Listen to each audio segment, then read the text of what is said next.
Eu quero saudar os amados irmãos com a graça e a paz do Senhor Jesus. Amém? Amém. É um privilégio podermos estar aqui, um bocadinho atrasados hoje, mas pela graça do Senhor cá chegámos. Estamos com o nosso coração cheio de desejo de buscar e aprender mais deste Deus maravilhoso. E é isso que nós vamos fazer esta noite. Amém? Vamos abrir a palavra do Senhor para podermos dar início ao nosso culto. No Salmo, no 1 Crônicas, capítulo 29, versículo 11 ao 13.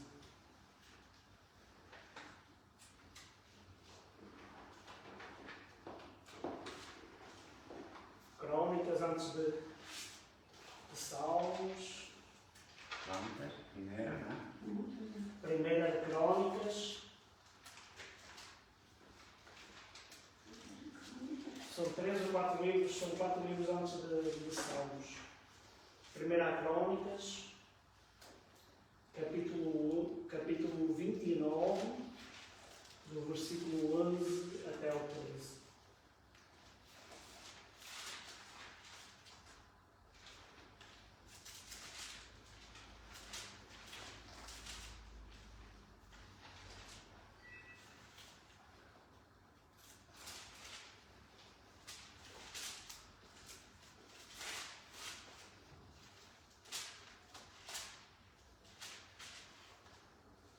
Amém? Primeira Crônicas, capítulo 29, versículo 11 ao 13.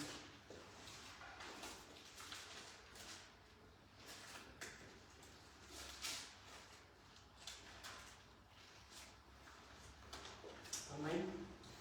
Diz assim a palavra do Senhor: Tu és, Senhor, a magnificência e o poder e a honra e a vitória e a majestade, porque Teu é tudo quanto há nos céus e na terra. Teu é, Senhor, o reino, e Tu te exaltaste por cabeça sobre todos. E riquezas e glória vêm de diante de Ti, e Tu dominas sobre tudo, e na Tua mão há força e poder, e na Tua mão está o engrandecer e o dar força a tudo. Agora, pois, ó Deus nosso, graças Te damos e louvamos o nome da Tua glória. Amém? Todas as coisas são do Senhor e todas as coisas vêm do Senhor sobre a nossa vida. Por isso, nós devemos ter sempre este espírito de adoração, este espírito de gratidão para com o nosso Deus. Porquê? Porque Ele é maravilhoso, Ele é dono, criador e sustentador de todas as coisas. Amém? Por isso, louvado seja o nosso Deus. Vamos orar e depois vamos entoar um hino de louvor e gratidão ao nosso Deus. Nosso bendito Deus e nosso Pai, Senhor, nós Te louvamos nesta noite, Pai, e Te damos graças, Senhor, porque mais um dia Tu cuidaste de nós, Senhor, com mais dificuldades ou menos, Pai, com alguns problemas de saúde, Senhor, ou a recuperação da saúde, Pai, mas em todo o tempo nós sabemos que a Tua mão esteve estendida sobre as nossas vidas, Senhor.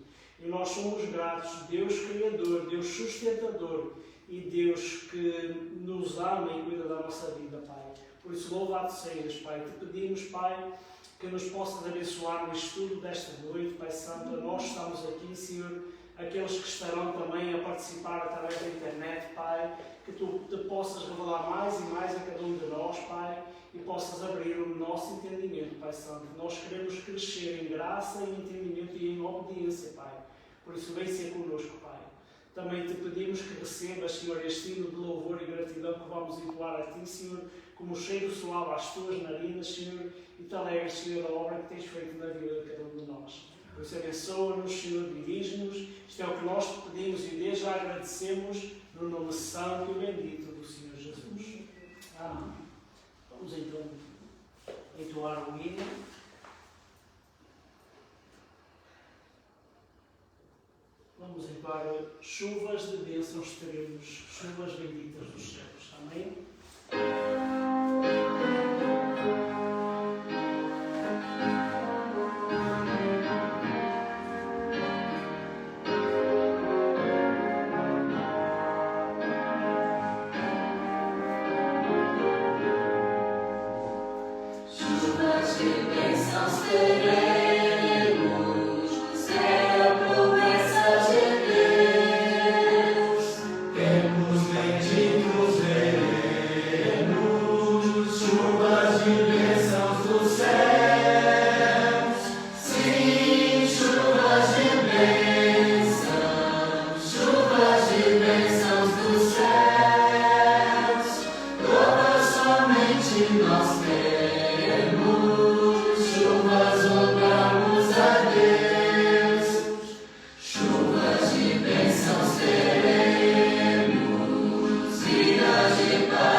Vamos então dar continuidade ao nosso tempo de estudo, que tem sido um tempo de revelação, de abertura de entendimento e que nos quer conduzir a esta maturidade que o Senhor deseja em cada um de nós.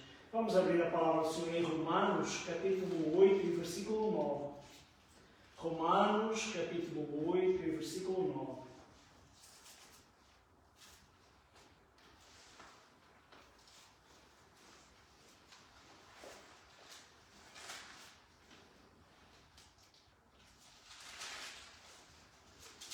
Romanos, capítulo 8, versículo 9.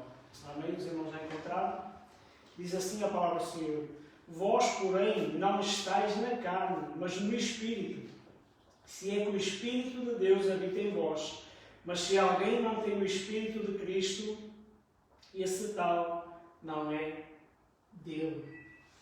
Irmãos, é uma realidade que, quando nos tornarmos cristãos, o que nós esperamos é uma transformação plena e completa no imediato.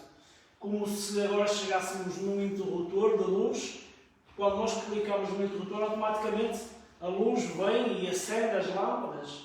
E muitas vezes é isso que nós pensamos, que quando nos tornamos cristãos, que toda a nossa vida é transformada, o nosso pensamento, a nossa forma de agir, mas depressa nós chegamos à conclusão que, apesar desse passo, não acontece esse clicar de botão que transforma toda a nossa vida.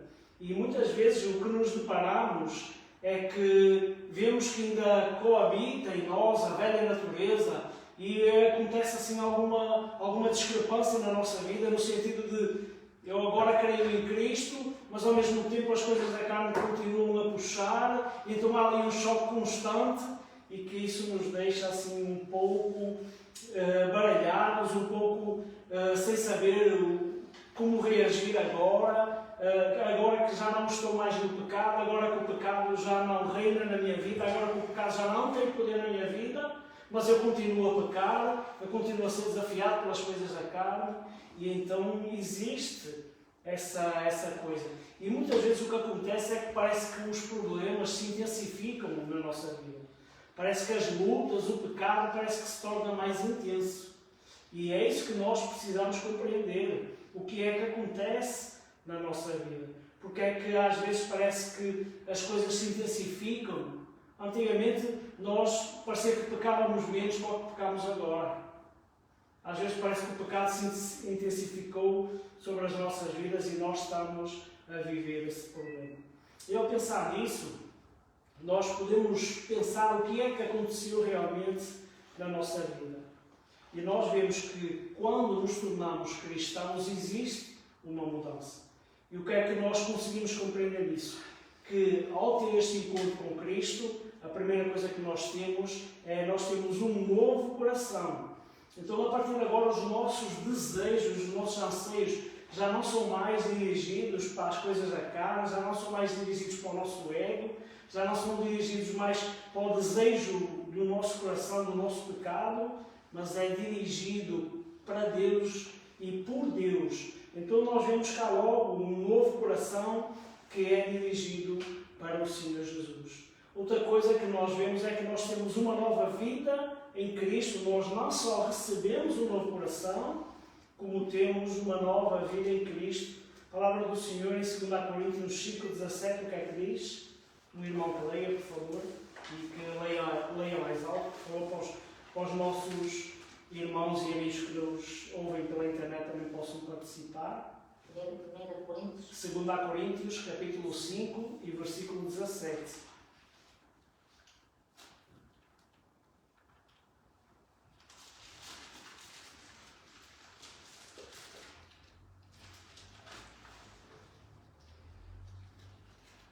Quem lê, por favor? Assim, se alguém está em Cristo, nova criatura é. As coisas velhas já passaram. Eis que tudo se fez de novo. Então nós somos nova criação, nós somos luz, nós que éramos trevas e dessas trevas agora somos luz no Senhor, somos uma nova criação. Já não estamos mais no estado que Adão e Eva se encontravam, no estado do pecado. Agora estamos em Cristo e nós estamos vivos. Então temos uma nova vida em Cristo. Também existe uma nova coisa que acontece na nossa vida. Nós temos um novo mestre. Até agora era Satanás que dirigia a nossa vida, que dirigia os nossos sonhos, os nossos anseios, mas agora temos uma autoridade espiritual sobre nós que é Deus. Agora Deus é aquele que dirige a nossa vida, é aquele que coordena a nossa vida e Ele é a autoridade máxima sobre a nossa vida. Em Colossenses capítulo 1 e versículo 13, eu vou ler. Os irmãos escusam, se não quiserem procurar, a sermos mais rápidos.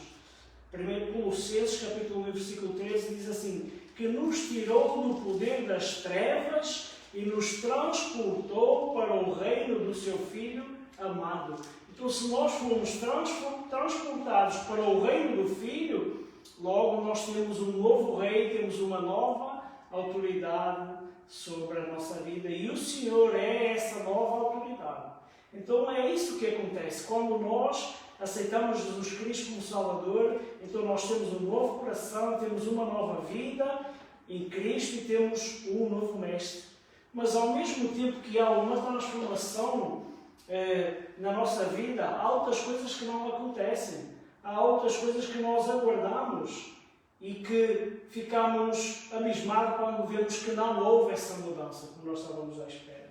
E o que é que não mudou na nossa vida quando temos um encontro com Cristo?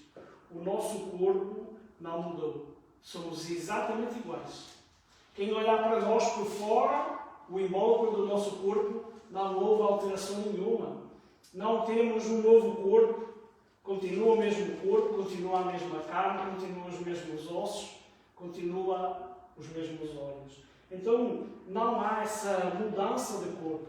Apesar que um dia haveremos ter, porque o Senhor diz que nos dará um corpo glorificado, mas ainda não chegamos a esse tempo. Então, quando nós aceitamos Cristo, este corpo permanece exatamente a mesma coisa. Outra coisa que não mudou ainda, que não foi eliminada na nossa vida, é os desejos da carne. Nós continuamos com os mesmos desejos, a carne continua com as mesmas ações, continuamos com a mesma natureza caída, continuamos com a mesma natureza pecaminosa.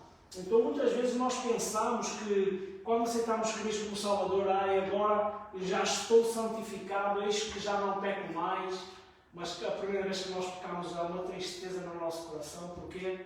Porque vemos que o mundo, os desejos da carne continuam cá iguais, continuam a desafiar-nos para pecar e para entristecer ao Senhor. E é interessante ver o que Paulo diz acerca disso. Vamos abrir em Romanos, capítulo 8, versículo 5 a 7.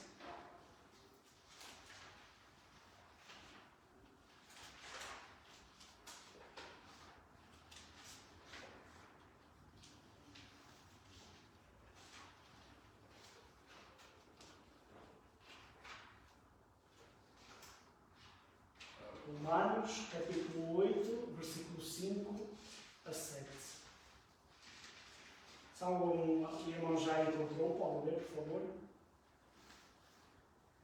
Pois, o que é só segundo a carne inclina-se para as coisas da carne, mas o que é só segundo o Espírito para as coisas do Espírito. Porque a inclinação da carne é morte, mas a inclinação do Espírito é vida e paz. Porque quanto a inclinação da carne é inimizade contra Deus, pois não é sujeito à lei de Deus, nem em verdade, nem a verdade o pode ser. Então nós vemos que aqueles que vivem de acordo com a carne, vivem na carne, aqueles que vivem de acordo com o Espírito, vivem no Espírito. Mas uma coisa que nós compreendemos é que na nossa mente ainda não foi como se tivéssemos aquele botãozinho do reset que nós encontramos em alguns aparelhos, que quando ele dá algum erro, uma pessoa carrega aquilo, volta a estaca zero. E nós vemos que isso não aconteceu na nossa mente. Não aconteceu ainda essa transformação de pensamentos.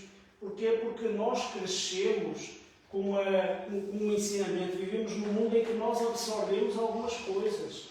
E essas coisas fizeram parte da nossa vida. Então, na nossa mente, nós ainda correspondemos àquilo em que nós crescemos, em que nós fomos instruídos. Então, a carne continua a despertar, a carne continua a trabalhar em nós, a carne continua a dirigir o nosso entendimento. Porquê? Porque é isso que nós temos na nossa mente. Então, as reações que nós temos, automaticamente, as formas de pensar, foram aquilo que nós aprendemos. Aprendemos aonde? Numa vida que estava separada de Deus. Então, se nós estamos agora a conhecer a Deus, mas ainda não sabemos a sua palavra, não sabemos as suas vontades, então a nossa mente ainda continua a querer agir pela velha natureza, pelo velho pecado que existe em nós. E vemos isso muitas vezes. Muitas vezes convertemos, mas qualquer um que nos espicaça, nós explodimos logo e rodamos logo o casaco e sai da frente, senão a carne vem a mim e foge, que eu não sei o que é que acontece. Não é verdade?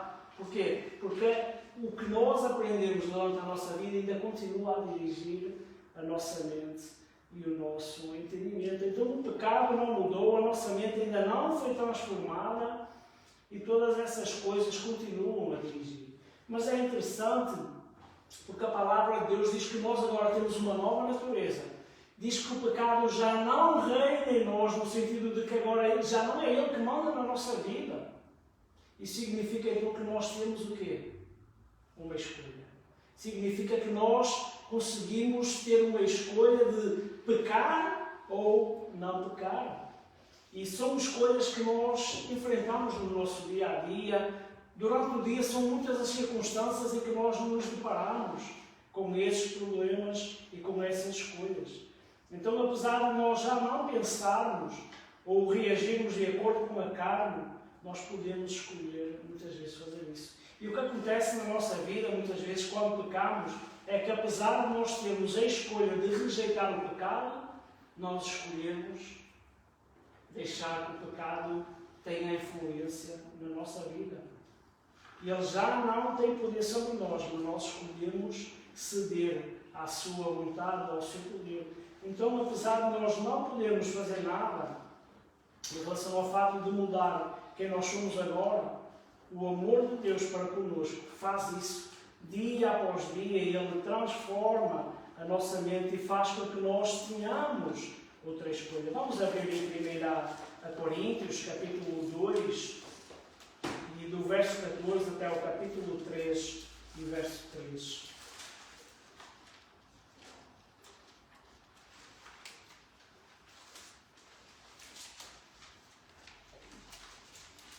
Coríntios. 1 Coríntios, capítulo 2, do versículo 14 até o versículo 3 do capítulo 3. E eu leio.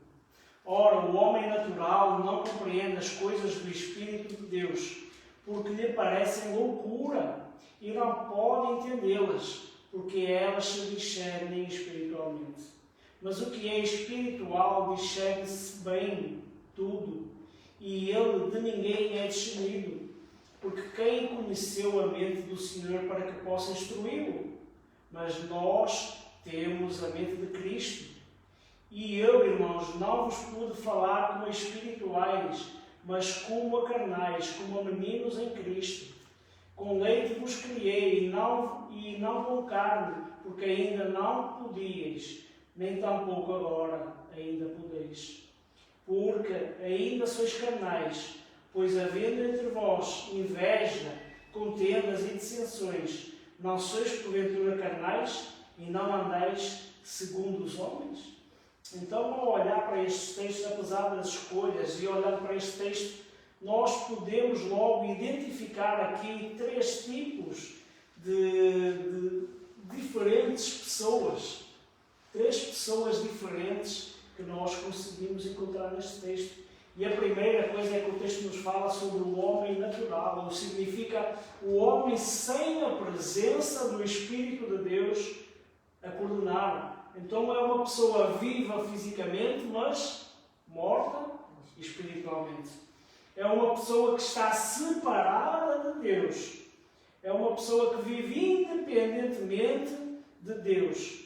É uma pessoa que vive na carne, que vive nas escolhas que são feitas pelos desejos do seu coração, pelos desejos pecaminosos da sua carne.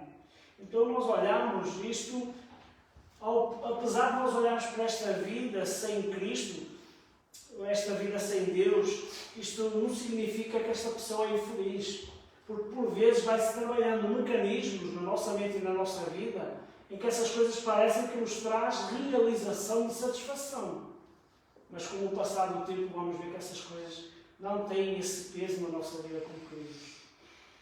E se partirem nesta vida, nessa posição de vida de pessoa natural, então descobrirão que não têm a vida eterna. E aí sim, verão que realmente o peso sobre a sua vida é enorme. Então a pessoa natural, a pessoa que está longe de Deus, a pessoa que não tem Deus na sua vida, e nós vemos muitas vezes isso. Se nós olharmos para as nossas vidas no passado, nem todos os momentos eram maus. Havia alturas, se calhar, que nós até nos sentíamos satisfeitos e realizados com aquilo que nós tínhamos. Mas isso são coisas que, com o passar do tempo, nós compreendemos que ela não nos satisfez como nós pensávamos. Mas a maioria das pessoas diz, se eu me embriagar, eu sinto-me feliz.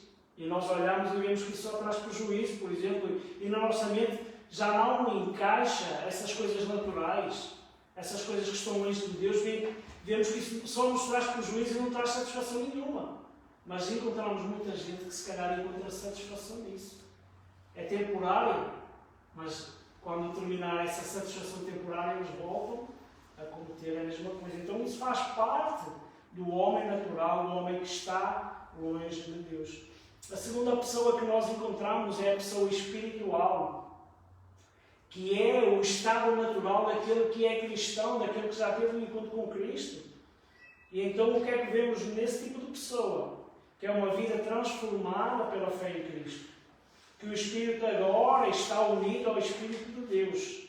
E mais importante, que essa pessoa espiritual, ela recebeu o quê? Recebeu perdão.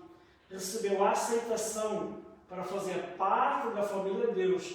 Éramos inimigos de Deus, mas agora somos da família de Deus.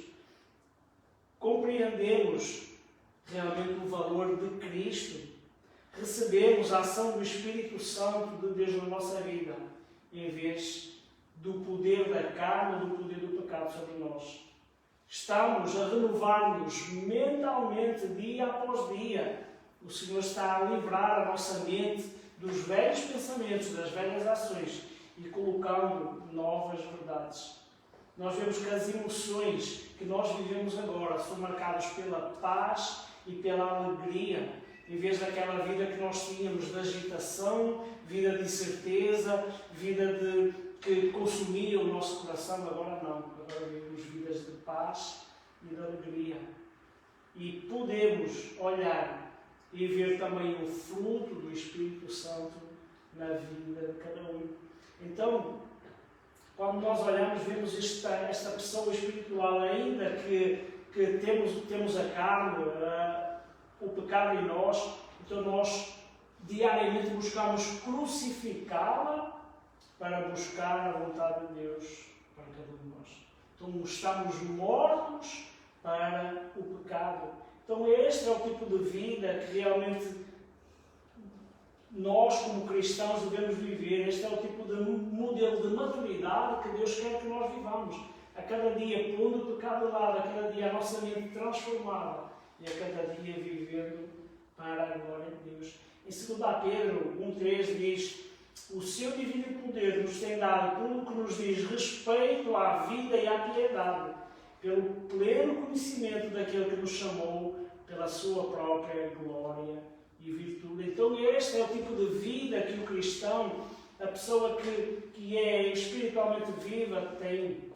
E chegamos à terceira pessoa, que é a pessoa carnal, que está lá no capítulo 3, no verso 3, que diz o quê? Porque ainda sois carnais, pois havendo entre vós inveja, contendas e dissensões, não sois porventura carnais e não andais segundo os homens. Então, quando nós olhamos para isto, não é a pessoa que está na carne, que a palavra do Senhor nos está a dizer, mas ele está a descrever uma pessoa que é cristã, que se tornou espiritualmente viva, mas que na realidade ela escolhe não seguir os impulsos do Espírito Santo, mas seguir os impulsos naturais da carne. Então muitas vezes nós temos tendência a olhar para a postura e temos a tendência de colocar a salvação em causa. E o que o apóstolo Paulo, e este texto nos diz, é que a salvação não está em causa. O que está em causa é aquilo que a pessoa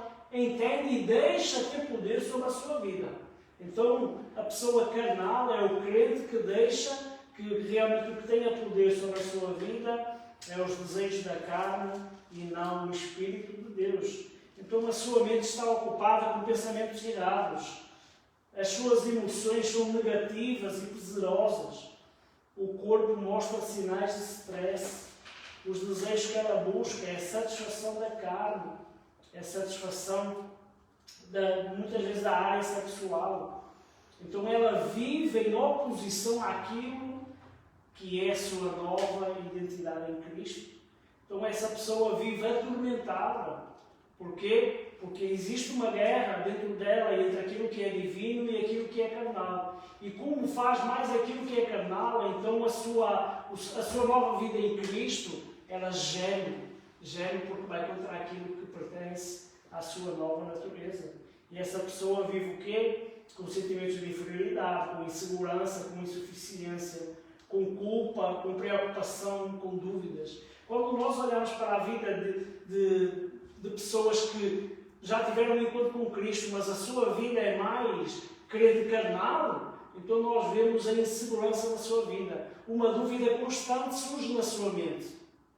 Não. Será que eu sou salvo ou não sou salvo? Não. Alguma coisa não está bem na minha vida. Então esse tipo de ação traz essa insegurança e traz essa dúvida e preocupação. Porquê? Porque a sua nova vida não está a ser vivida como Deus quer. Então está presa aos seus pecados, está presa a algumas ações. Então esse é o crente carnal que devia viver uma nova vida, mas não deixa que essa nova vida tenha influência. Irmãos, é interessante que quando nós olhamos para a vida da igreja, nós vamos encontrar muitos irmãos que ainda deixam que essa vida carnal tenha influência nas suas decisões, nas suas ações, nas suas escolhas. E nós às vezes ficamos admirados e às vezes dizemos assim, não, uma pessoa crente não pode fazer isto. Pode, porque muitas vezes não deixa que o Espírito Santo transforme a sua mente e transforme o seu coração. Quando nós não deixamos Deus agir, o que é que vem sobre nós? Aquilo que nós aprendemos toda a nossa vida. Foi uma vida de pecado, uma vida de egoísmo, uma vida de servidão ao inimigo das nossas almas, para a satisfação da nossa carne. Então, é isto que acontece. Então, a salvação não está colocada em causa. O que está colocado em causa é a vida. E um dia, quando se apresentar perante Deus, e Deus, como diz a palavra, que nos mostrará como foi a nossa vida, e mostrar, então a tristeza será profunda, por ver que não viveu aquilo que Deus tinha preparado para a sua vida. Mas ao pensar nisso, vida carnal, vida espiritual, a nossa mente transformada, nós podemos ver que existem muitas barreiras que nos impedem de crescer espiritualmente. E ao pensar nisso, quais são as barreiras? E uma das maiores barreiras que existe é, na realidade, a ignorância, a falta de conhecimento. Irmãos, como é que eu posso obedecer a Deus? Conhecendo as Sagradas Escrituras. Mas se eu não conheço as Sagradas Escrituras, não conheço a Palavra de Deus, como é que eu vou obedecer a Deus? Como é que eu vou saber qual é a sua vontade? Não sei. Então, muitas vezes, não crescemos ou pecamos por ignorância, por falta de conhecimento. E muitas vezes, quando temos percepção desse conhecimento, ou quando chegamos ao conhecimento, ficamos abismados. Uau! Nunca ninguém me tinha falado desta forma. Se calhar ouvimos a mesma coisa durante 20 anos ou mais. Mas o nosso coração não estava aberto a receber. O nosso entendimento não estava preparado para receber. Então a nossa ignorância leva-nos ao pecado. Temos também a decepção, que muitas vezes nós não conseguimos ter percepção dela. Porquê? Porque ela vem por filosofias, vá subtilezas, vem por tradição dos homens, e muitas vezes deixamos que essas coisas na realidade sejam uma decepção da nossa vida cristã. Não deixamos que essas coisas realmente sejam colocadas de parte, mas elas continuam a coordenar a nossa vida. Então a palavra do Senhor nos chama a atenção sobre essas coisas. Vamos abrir em Colossenses, capítulo 2 e verso 8.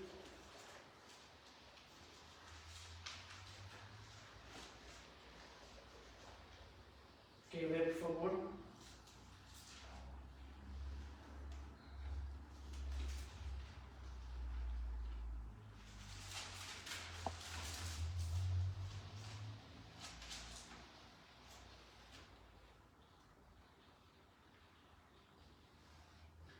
Tendo cuidado para que ninguém vos faça pressa sua por meio da filosofia e vassutilidade, segundo a tradição dos homens, segundo os rudimentos do mundo e não segundo o Cristo. Nós não temos noção, mas há muita gente decepcionada. Quando vamos ver, ela está decepcionada com Cristo, mas Cristo não tem culpa nessa decepção. Quando nós vemos, ainda hoje falava com um colega, e nós vemos muitas seitas, o que eles pregam é o quê? Um Deus de barganha. Se tu deres 1000, Deus vai te dar 10.000. Quando dão os 1000, e muitas vezes ficam em situações difíceis e não recebem os 10.000, eles não ficam decepcionados com os homens, ficam decepcionados com Cristo. Porquê? Porque são homens e mulheres que são levados por filosofias, são levados por subtilezas vás de quem é astuto e leva ao engano e leva as pessoas a que muitas vezes se sintam decepcionadas. Por isso aí existe um livro, eu acho que é de John Piper, se não estou em erro, que é Decepcionados com a Graça. Porquê? Porque o que nos é pregado, o que nos é ensinado, o que nos é mostrado é um Deus de bênçãos, é só um Deus de barganhas, é um Deus que nos dá tudo o que nós queremos. E quando muitas vezes vemos que essas coisas não acontecem da forma que nós planeamos, então decepcionados, ficam desagradados. E isso é barreira para que a pessoa cresça.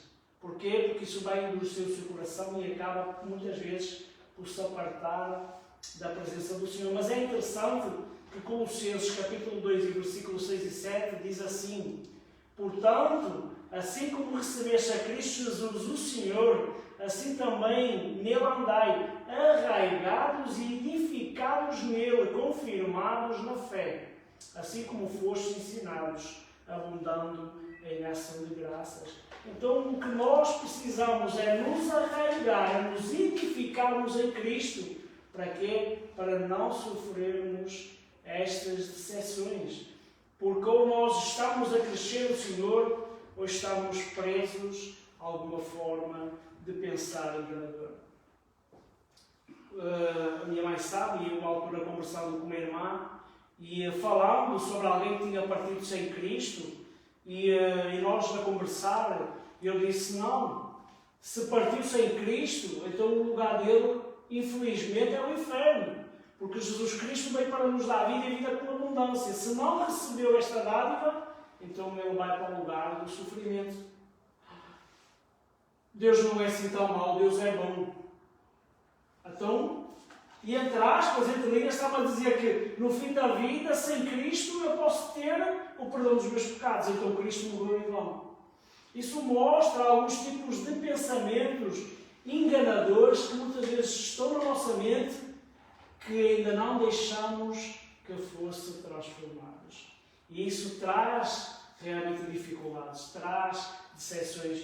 Quantos crentes nós por vezes falamos e os pais partiram e o Senhor sabe o lugar onde eles estão, mas nós muitas vezes pensamos de: será que partiu com Cristo? Será que partiu sem Cristo? Eu acho que partiu sem Cristo. E muitas vezes queremos levar para a tristeza profunda e esquecemos de olhar para nós, para a graça que nos alcançou.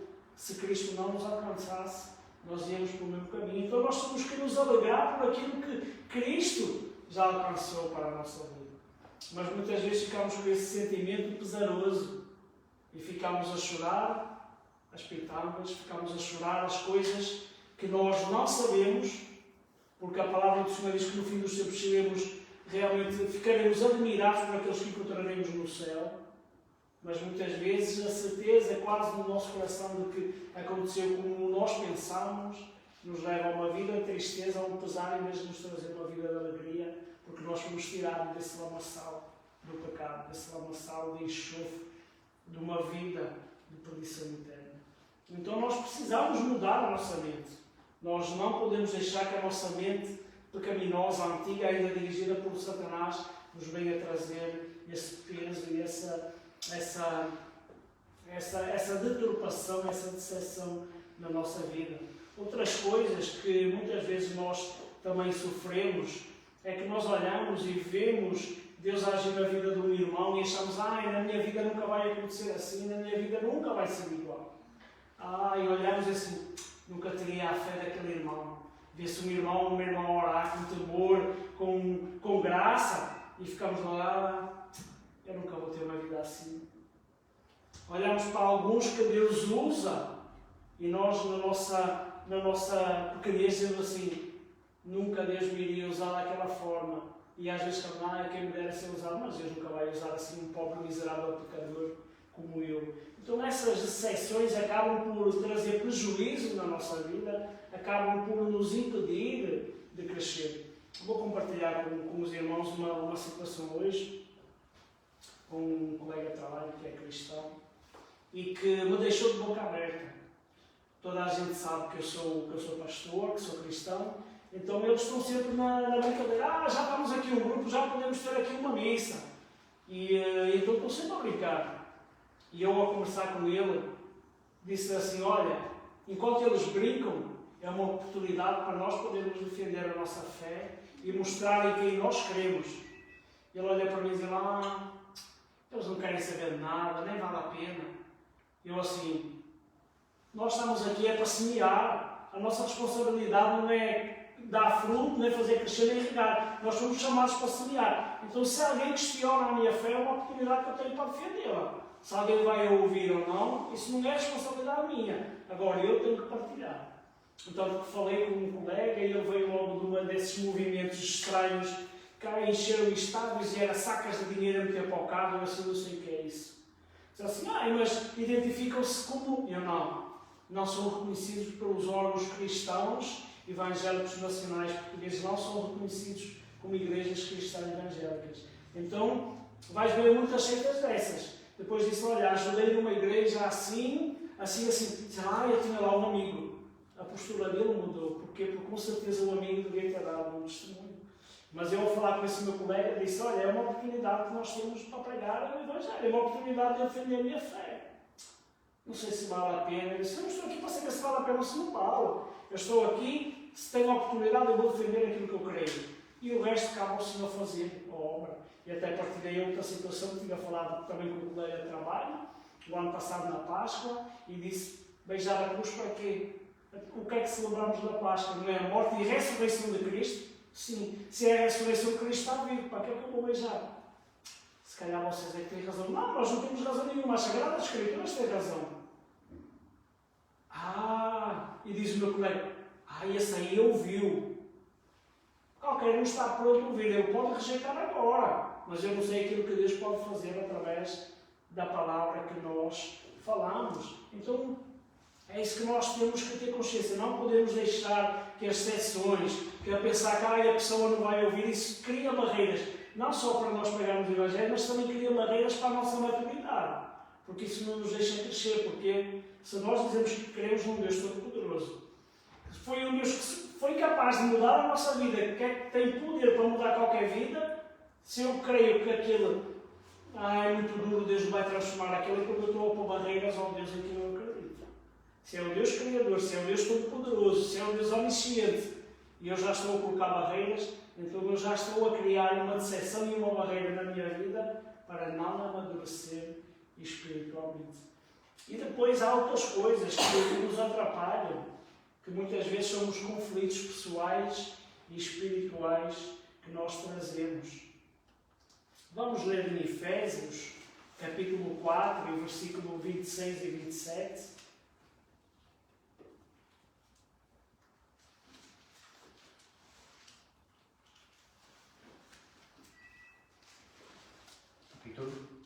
Capítulo 4, versículo 26 e 27. Efésios, capítulo 4, versículo 26 e 27.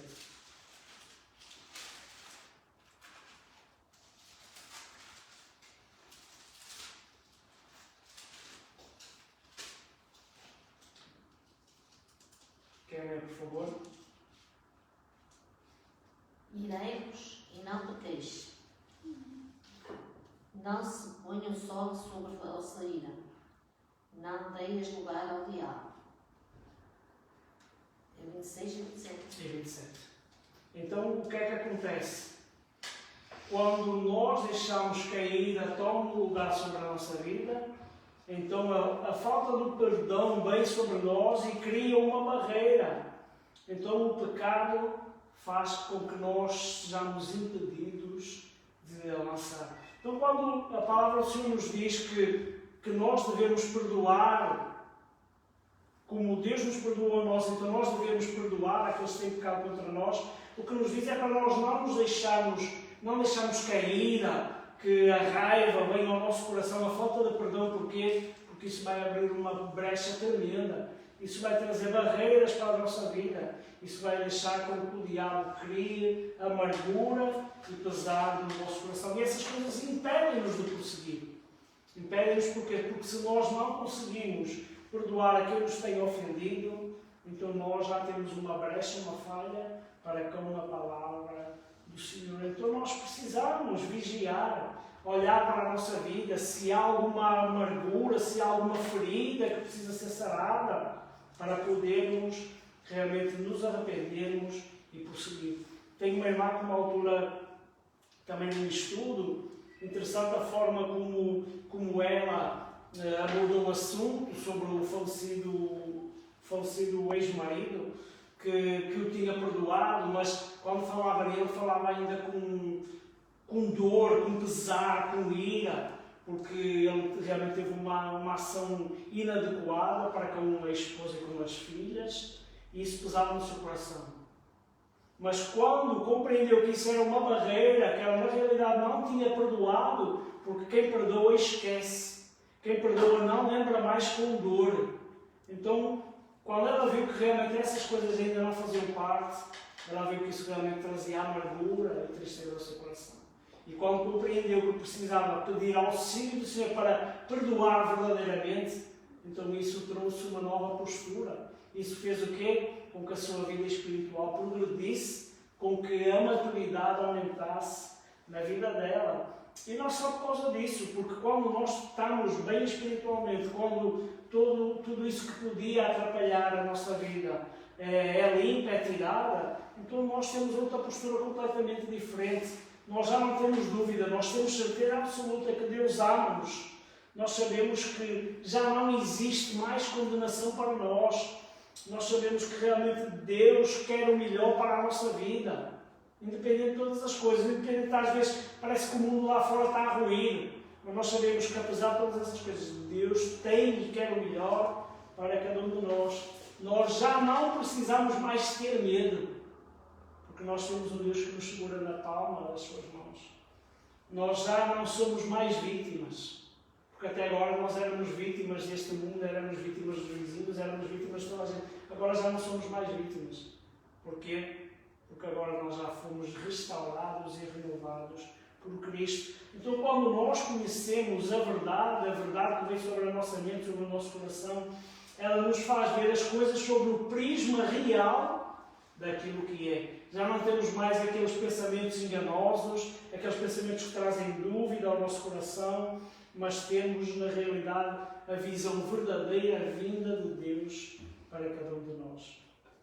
E ao ver essas coisas, ao ver essas mesmas ações, nós podemos ver que podemos escolher andar pela ação do Espírito Santo. Então, quando nós nos comprometemos a acreditar na verdade, se a palavra diz que o pecado já não tem poder sobre nós, então nós cremos nessa palavra. E essa palavra é fiel e é verdadeira. E quando nós cremos, então nós temos possibilidade de rejeitar o pecado quando ele vem tentar fazer cilada na nossa vida. Quando ele vem tentar nos atrapalhar na caminhada. Porquê? Porque eu acredito na verdade. Se eu acredito que Deus tem poder para transformar a minha vida, Deus vai transformar a minha vida. Mas se eu ponho em dúvida sobre a verdade, se é, se não é, então é a primeira barreira para que Deus não haja na minha vida. Porquê? Porque eu não estou a agir com fé sincera e verdadeira perante este Deus. Então nós vemos que a verdade vem e transforma. E ao transformar a nossa mente, ela transforma automaticamente a nossa postura. Faz com que nós andemos realmente no Espírito. E a palavra do Senhor em Gálatas diz: andai pelo Espírito e não cumprireis a concupiscência da carne, não cumprireis a cobiça da carne. Mas ao pensar nisso, muitas vezes se levantam. Mas o que é andar em Espírito, o que não é andar em Espírito? Todos nós passamos por essa fase, não é? O Espírito habita em nós, sabemos que o Espírito dirige a nossa vida, mas o que é, na realidade, andar pelo Espírito? E para nós compreendermos o que é andar pelo Espírito, primeiro vamos mostrar o que é não andar pelo Espírito. E o que é não andar pelo Espírito? É andar pelo sentimento. Muitas vezes nós temos a tendência de se eu hoje estou feliz, então o Espírito brota em mim. Se eu hoje sinto um arrepio nas costas quando oro, então o Espírito está neste lugar. Isso não é andar pelo Espírito. A palavra do Senhor diz que nós queremos nele pela fé e não pelos sentimentos nem por aquilo que sentimos. Então, o andar, o sentir, a busca pelos sentimentos não é andar pelo Espírito. Infelizmente, muita gente, porque sentiu alguma coisa especial num culto ou numa altura, então buscam essas sensações especiais e pensam que quando passam por essas sensações, então estão a andar no Espírito. Mas os sentimentos não é andar no Espírito. Primeiro porque os sentimentos são enganosos e Satanás é experiente e é astuto o suficiente para saber manipular os nossos sentimentos. Irmãos, alguns já foram católicos E como conta a minha mãe a experiência, quando eu ia à Fátima parecia que sentia assim uma coisa especial. A palavra do Senhor diz que não teremos outros deuses diante de Deus. Diz que os ídolos são como os demónios, que Deus rejeita essas coisas. Mas a maioria que lá vai tem um sentimento especial, parece que alguma coisa acontece ali. Não são de Deus, nem estão a andar no Espírito. Então os sentimentos são enganosos e são a prova de que nós muitas vezes não andamos no Espírito. Outra coisa que nos mostra que não estamos a andar no Espírito é a libertinagem. Muita gente pensa que a liberdade que ganhamos agora em Cristo, que nos dá a liberdade para fazer tudo aquilo que nós queremos, fugir fora do padrão de Deus. Deus é um Deus de ordem, Deus é um Deus de regras, Deus é um Deus que dá liberdade, mas não é um Deus de libertinagem, de que eu agora posso fazer o que eu quero. Não, pelo contrário.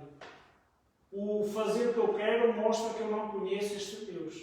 Então a libertinagem não é andar em espírito. E muita gente quer viver essa enganosa liberdade de fazer o que lhe apetece porque está no espírito e faz e acontece e fala o que quer. E isso é a prova de que na realidade não estou a andar no espírito. Outra coisa que nos mostra que não estamos a andar no espírito é o legalismo.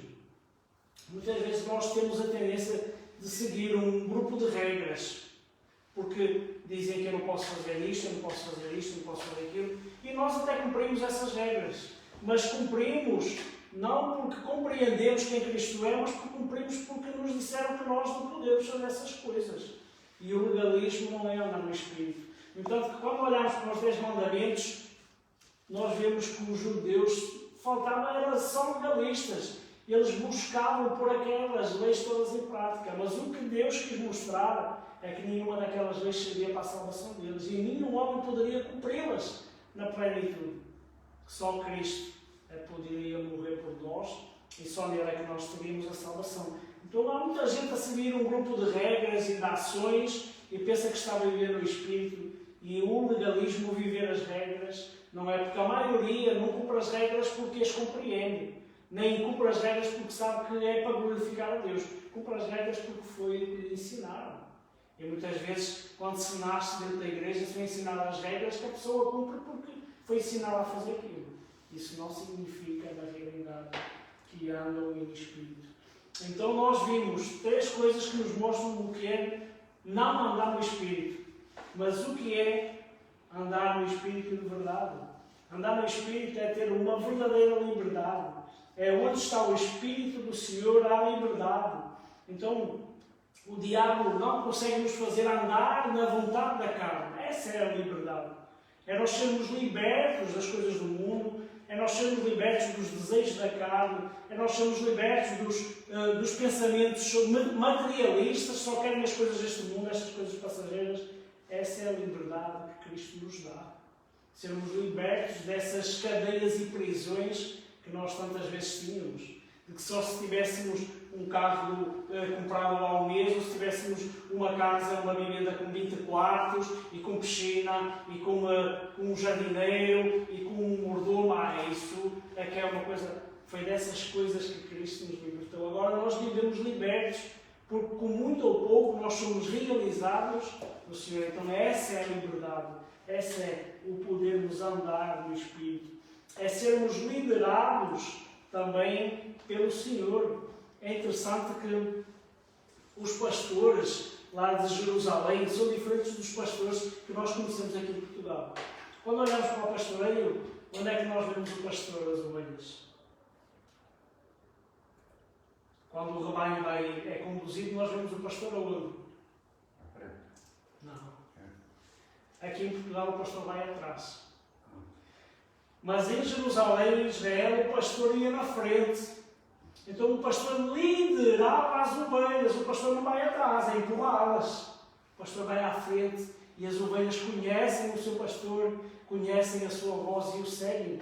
É isso que Jesus diz. Então, se nós andamos no Espírito, nós reconhecemos a voz do nosso Salvador e nós obedecemos e seguimos o nosso Salvador. Ele não vem atrás. quase como empurrar-nos. Ele vai à nossa frente a dirigir. E onde Ele colocar os pés, nós seguimos as suas pisadas. É uma coisa interessante porque a maioria de nós nunca tinha percebido isso. Normalmente quando se vê quadros que fala o bom pastor e tudo, nós vemos sempre o pastor atrás do rebanho. O rebanho sempre à frente do pastor. Mas como é que o pastor lidera o rebanho se ele vai no final? O pastor lidera o rebanho quando ele vai na frente. Quando ele mostra o caminho que deve seguir. Quando ele mostra os perigos. Então, nós somos realmente dirigidos pelo Espírito quando nós somos dirigidos pelo Senhor Jesus. Em João 10:27 diz: as minhas ovelhas ouvem a minha voz e eu as conheço e elas me seguem. Então essa é a liderança do Espírito Santo. Outra coisa é andarmos ao ritmo de Deus na direção certa. A palavra do Senhor em Mateus 11, 28 a 30, nós vamos abrir. É um texto bem conhecido nosso, mas que nos faz refletir sobre nós andarmos no Espírito. Mateus, capítulo 11, e versículo 28 a 30, que diz assim: vinde a mim todos estáis cansados e oprimidos, e eu vos aliviarei. Tomai sobre vós o meu jugo e aprendei de mim, que sou manso e humilde de coração, e achareis descanso para as vossas almas, porque o meu jugo é suave e o meu fardo é leve. Então, o que é que nós compreendemos? Que nada acontecerá se nós esperarmos que Deus faça tudo. Vinde a mim. Então isso parte de nós uma ação de buscar. O Senhor está pronto a nos socorrer. Mas nós precisamos dar o passo de o buscar, dar o passo na direção certa, andarmos com o Senhor. Então, quando andamos com Ele, nós aprendemos que os seus caminhos não são difíceis e iremos encontrar descanso para a nossa alma. Então, vinde a mim. Então, nós precisamos ir e alcançar esta graça, estar ligados a Jesus e andarmos realmente com Ele. Isso é andar no Espírito. Mas como podemos saber se nós estamos a andar no Espírito? E essa é a dúvida que se levanta. O que não é andar no Espírito, o que é andar no Espírito? E agora, será que nós estamos a andar no Espírito? Como é que nós podemos avaliar a nossa vida nesse sentido? Se nós estamos a andar pelo Espírito ou não. E nós conseguimos identificar, da mesma forma que olhamos para uma árvore e sabemos se ela dá fruto, o mesmo podemos ver se a nossa vida está a dar fruto na realidade. Então, se nós estivermos ligados ao Espírito, a nossa vida vai ser cada vez mais marcada por algumas coisas que não pertencem ao mundo. São coisas como o amor, alegria, paz, paciência, benignidade, bondade, fidelidade, mansidão e domínio próprio. Então essas são coisas que vão mostrando que nós estamos a andar pelo Espírito. Porquê? Porque são coisas que é dada pelo Espírito, que nós, na nossa carne natural, não temos estas coisas. A maioria do ser humano é sem afeição. A maioria do ser humano não tem alegria, não tem paciência, é intolerante, não tem bondade, não é fiel para ninguém, a não ser com as suas próprias vontades e desejos. Então todas estas coisas nos mostram que nós estamos a andar no Espírito. Então nós vemos a nossa vida, na realidade, a ser transformada a cada dia mais e mais. Então se nós estivermos a andar pelo Espírito, nós vemos estas coisas na nossa vida. Mas se estivermos a viver de acordo com a carne, nós também podemos ver coisas bem visíveis e evidentes na nossa vida. Vamos abrir em Gálatas, capítulo 5, e versículo 19 a 21.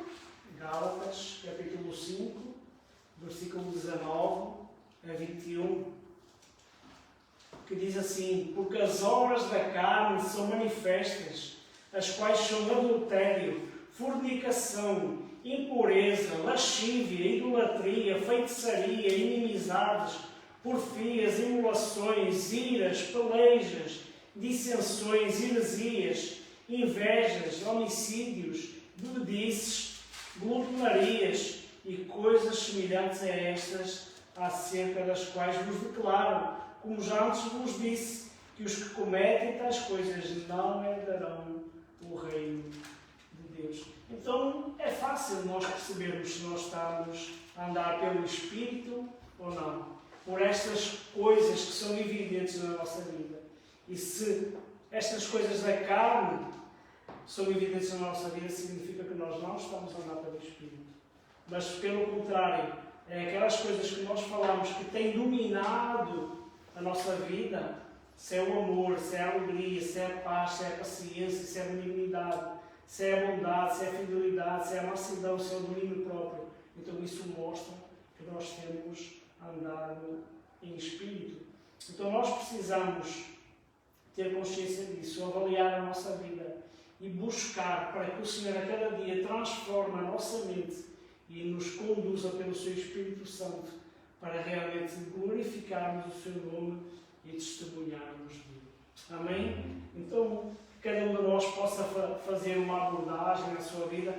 Não é uma falha que nós temos, porque, como nós já falámos no início, nós não estamos ainda livres de pecado. Mas é se as coisas que têm predominância maior na nossa vida, se são o fruto do Espírito ou se é o fruto da carne. E o que estiver mais em predominância na nossa vida, isso vai nos mostrar por quem é que nós somos dirigidos. Mas nós ansiamos e desejamos ser dirigidos pelo Espírito Santo. Então que o Senhor nos venha instruir, que o Senhor a cada dia venha nos dar graça, dar sabedoria, dar conhecimento da verdade, para que possamos ser dirigidos por Ele e que nós possamos a cada dia, através das Sagradas Escrituras, conhecer mais e mais o nosso bom pastor, o Senhor Jesus, e segui-lo em novidade da vida. Amém? Vamos orar. Nosso bendito Deus e nosso Pai, Senhor, Tu nos mostraste, Senhor, realmente que ainda existem coisas, Pai, dos quais nós não fomos libertos, Pai, mas que nós somos libertos a cada dia em que nós conhecemos a verdade que está na Tua Palavra, Senhor. A verdade que liberta, Senhor. Tu transformas a mente, transformas o coração, Senhor, e nos dás o poder pelo Espírito Santo, Senhor, de decidirmos rejeitar o pecado em nós, Senhor, e obedecer à Tua vontade, Senhor, ou rejeitarmos a Tua vontade, Senhor, e deixarmos fazer a vontade da nossa carne, Senhor. No momento em que Tu nos libertaste, Pai, Tu nos dás esse poder, Pai, e nós temos poder no nome de Jesus, Pai. Por isso nós te pedimos, Pai, que a cada dia, Senhor, nós possamos fazer a escolha certa, Pai. Que a cada dia possamos rejeitar o pecado, Senhor, que tão de perto abunda, Pai. E possamos buscar a cada dia a Tua vontade e a ação do Teu Espírito Santo na nossa vida, Pai. Por isso transforma-nos, Senhor, molda-nos, Senhor, instrui-nos, Pai, e guia-nos, Senhor. Isto é o que nós te pedimos e desde já agradecemos no nome santo e bendito do Senhor Jesus. Amém. Vamos entoar um hino para podermos terminar o nosso estudo, este tempo de aprendizado. É tanta coisa que nós aprendemos da Palavra do Senhor que nós às vezes ficamos mesmo abismados. Nós já sabemos um pouquinho, mas quanto mais nós aprendemos, nós vemos que ainda mais o Senhor nos quer ensinar e ministrar a nossa vida. E que nós tenhamos sempre esse coração pronto a receber o ensino do nosso Mestre amado. Amém?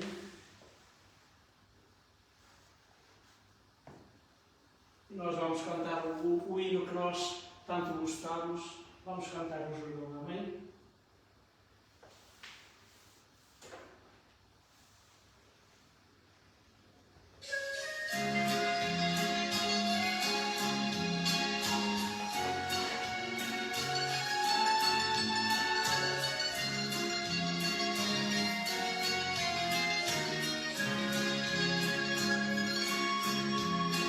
Chegar ao rio, a jornada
Para aprender mais e mais da tua santa palavra.